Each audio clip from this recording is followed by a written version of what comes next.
Hey guys, off the top of your head, name an introverted speaker who changed the world in the course of history. Paul. Got a minute?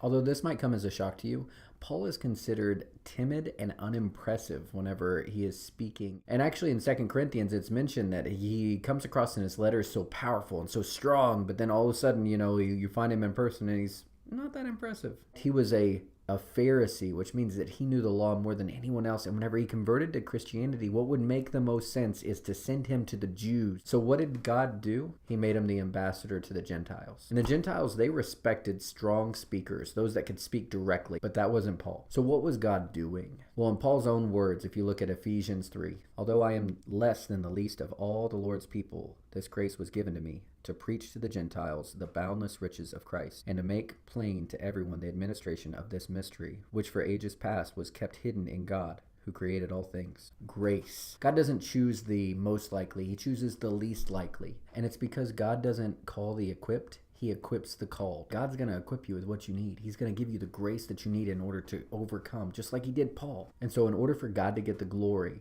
in everything that Paul did, he had to go to the Gentiles. He couldn't go to the Jews. And he had to speak. He had to be a mouthpiece of God. So what are your weaknesses? Because if you're wholeheartedly seeking after God, then that's where he's going to call you to. If God could use a introverted, untrained speaker to go to the Gentiles, how much more can he use us if we just wholeheartedly trust in him? Thanks for taking a minute.